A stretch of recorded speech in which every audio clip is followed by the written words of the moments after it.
We continue the journey in the lost Olympiad with round 10, which was played on August 6th. It was a Friday. The game which was selected by the author of the book is a game between Landau, which is white, a member of the Holland team, and Trifunovic, a member of the Yugoslavian team. Landau starts with d4, knight f6, c4, e6, knight c3, bishop b4, e3, d5, bishop d3, c5, knight f e2, c takes d4, e takes d4, and now d takes c4. Bishop takes c4, and here there is a comment which says, out of Rubinstein's variation of an Inso-Indian has emerged what is virtually a Queen's Gambit decline, with two unusually placed pieces, the knight at e2 and the bishop at b4. Both players now have to keep in mind an important strategic feature, the isolated white d-pawn, a target for black, a potential spearhead for white. The game continued with castle, castle, knight bd7 and knight f4. This knight, which usually jumps straight to e5, is heading there by a roundabout route. It's not all wasted time, for on the way it will pick up a tempo by attacking the bishop on b4. Wow, that's interesting. So he's saying that he goes to d3 and d5, attacking the bishop on b4. Knight b6, bishop b3, bishop d7, and knight d3, attacking the bishop on b4. Bishop e7, knight e5, and bishop e8. As you can see, we are in 1937, yet black, Trifunovic, obviously already has the idea that it's better to keep his bishop pair. This doesn't mean that he will not lose the game, but it shows you the quality of the player, okay? In fact, here there is a comment. He says, black is concerned to keep his bishops. This bishop, as we shall see, has a short but striking career in front of it, and will itself be instrumental in giving white the two bishops. Perhaps the simple rook c8 might have been better. White would have hardly have hurried to exchange his lovely knight on e5. This is also what makes sense. This is a nice outpost for this knight. Maybe he doesn't want to take this bishop that honestly is not so good. Also here is not so good either, in any case. But let's see what happens. Okay, bishop e3, so white is trying to finish the development. Knight b d5. Obviously, when you have an isolated queen pawn, you want to control the square in front of the isolated queen pawn, and you want to put there pieces that block it and attack it. Eventually, if all the pieces are exchanged, it will be an advantage for black, because black will go to pick it up and white will have to defend it. Okay, queen e2, queen a5. Black becomes active on the queen side, threatening to win a pawn on c3. So takes, take, take. But Landau, who was a powerful positional player, has no real weaknesses in that sector. Rook ac1, knight takes c3, b takes c3. Now black doesn't have, sorry, white doesn't have anymore the IQP here. That's interesting. Bishop a4. Although black did not want this bishop exchange for a knight, he would be very willing to exchange it for its opposite number.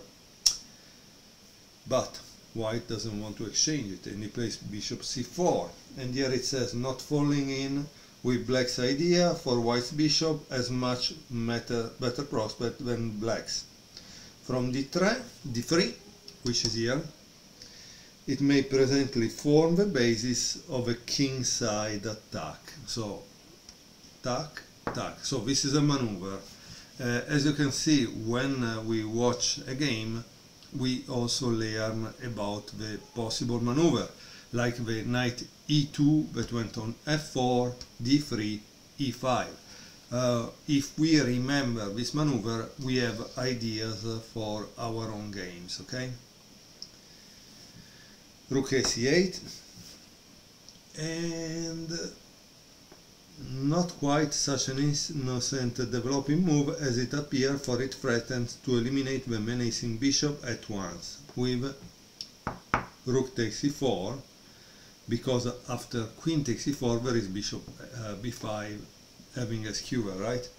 So that's a very dangerous idea in rook c8.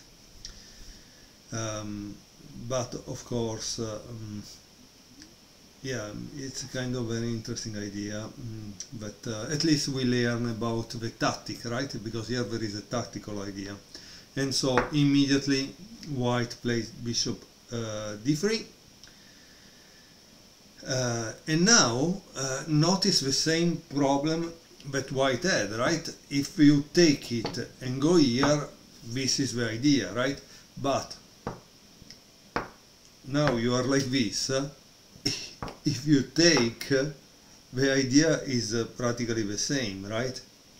Because the next move is again this kind of skewer.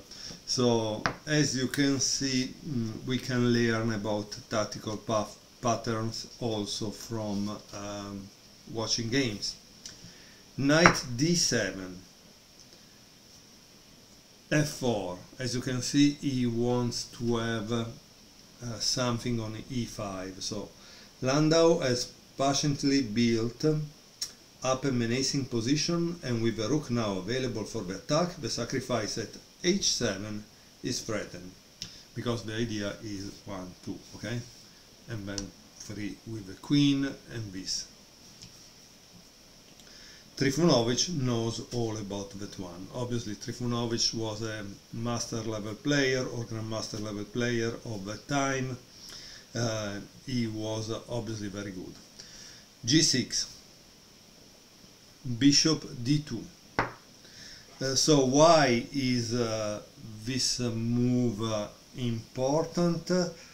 Because practically when we'll do this, the rook could go here, or this rook now is not busy defending this, so can go here and attack this, okay? So that's the reason behind bishop d2. Bishop f6, rook b1, so the idea was to play the rook on the b file, queen c7, rook f3, and bishop g7. Trifunovic is well known as a most difficult person to beat. He has prudently called off his troops from their queenside excursion and rebuilt his king's shelter into a solid fianchetto fortress. This is a fianchetto, okay? The fianchetto. The thorn in his side is the knight on a5. If he takes it, the f-file will open against him. If he shifts it by playing f6, The resulting weakness at e6 might plague him worse than the knight. But after bishop g7, obviously white continues the attack. Eventually it would be a good idea for you to pause the video and try to guess what is the next move that white will play, okay? h4. Now the H file is going to go open, and the whole game is an object lesson in massive methodical attack. F5, which seems a mistake. It is easier to put a question mark against this move than to suggest a better one. The threat obviously is H5. And blocking this by H5 would invite a sacrifice on G6. That makes sense. Now, at least he has screened G6 from the terrible bishop. This is the terrible bishop. And if he could only plug the E file by knight takes E5, his worries would be over. Landau, however, knows far too much about position play to let himself be robbed of a new weakness just created at E6. All eyes on the black E pawn now. So now you need to pause the video again and try to guess what white will play to attack this pawn, okay? Knight c4, boom. Rook f e8, protecting the weakness. Rook e3, starting to piling up. Knight f8, again protecting. h5. So this is the idea of the two weaknesses, okay? At this point there are two weaknesses. One is e6, the other is the attack on the king side. Once you fix this, you continue the attack on the king side. Rook e7, and now obviously the black pieces are starting to overwork. Rook g3, obviously again, as you can see, the two weaknesses. Now white fix this, is attacking this other side. And bishop c2, beautiful move by black. Beautiful move by black. The resourceful Trifunovic pulls a startling maneuver out of a hat. He achieves some simplification with this indirect exchange and hopes to hold this game together. Landau, rather surprisingly in view of his attacking possibilities, goes willingly into the endgame, judging, no doubt correctly, but the black weaknesses will then be more easily and surely exploited. So, let's see what happens. Bishop takes e2, queen takes e4, queen takes e4, rook takes c4, bishop b3, dang. Rook c8, rook e1, attacking the pawn e6. Notice that there is also this other one. Bishop f6 and rook g e3. White continues his alternation between e6 and g6. One of them is bound to fall soon. Rook c e8, h takes g6, h takes g6. And here we have a comment which says, Shelf out later on suggested the forcing line d5. So this line was suggested to be played. Then exchange of all the rooks on e7, followed by bishop takes d5 and takes b7. But with the clock ticking away, Landau pursues a methodical course previously mapped out in his mind. He has just one piece not pulling its weight, the black square bishop. This piece he proposes to bring it across to a3 and drive one black rook off the e file. There is, however, one danger, of which Landau is well aware.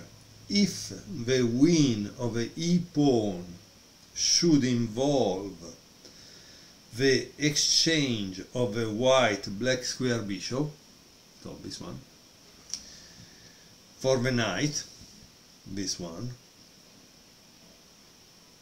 then the unopposable bishop remaining would make things difficult. Okay, so the problem is the one of the typical opposite bishop endgame, in which once you put all, for example, for black will be probably to put the pawns on black square, for white to put the pawns on light squares.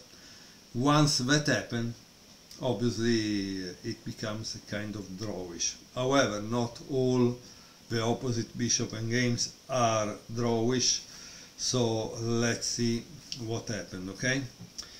So after h takes g6, the game continues with bishop c1, king g7, king f2 and b5. The threat obviously is before. Why you say before? Because if you take, boom, and this is very a problem, right? So as you can see, b5 has another tactical idea behind. So this is a real nice game that they choose for us, and I'm very happy of watching it. Bishop a3, rook c7, like he said, now the rook is gone. Bishop b4, obviously, and then rook a8. Here it says Trifunovic fights all the way. His e-pawn is lost and he will not achieve the opposite bishops, so he reverts to the queen side, intending now to undermine the white center with a5 and b4, okay? So he's attacking from the side. But obviously Landau knows what's going on and played bishop a5, rook c6, king e2, so he's trying to change the defender of the pawn c3, rook a6, bishop b4, rook b6, king d3, a5, bishop c5, rook c6, and now there is finally the bishop take e6. The moment has come. This pawn win has taken 20 moves. Before making the capture, Landau has centralized his king, which is the good thing in an endgame, right? And establish the best condition for driving home the advantage of a pass d pawn. Now it's a pass d pawn, and so this is the advantage in case of an isolated queen pawn, but this pawn is not isolated anymore. So, and he also has the h file available for a possible attack, because the rooks are kind of dangerous, okay? Rook d8. What is the threat? It's obviously rook takes e5, because once this is pinned, this is not defended anymore, okay? King c2, obviously takes it out, and now again, what would you play if you were black? That's a kind of a nice nice idea also here, okay? Again, it's all based on the pin. The pin is everything. Bishop takes d4. Okay, c takes d4, rook takes d4, because this is pin, right? But now there is a move that unpin the bishop, rook c3. And now there is a threat that is rook, bishop takes d4, check, right? So, or bishop takes f8, check, and this is a discover. So I don't know what happened. Let's see what happened. He has to take. Rook takes e5, rook takes e5, knight takes e6, rook takes e6, rook takes f4, and now that the dust has settled, practically black has one rook less. Rook e2, rook a4, king c3, rook a3, king d4, b4, and king e5, and now black throw the towel down because he understood that this was the end. So next one will be round 11, played on Saturday, August 7th. I hope you enjoyed this game from the Lost Olympiad. As we can see, chess, it's great because it gives us the chance to travel back more than 80 years and enjoy the game played in that time. And these pieces were the one used in that Olympiad. See you next time.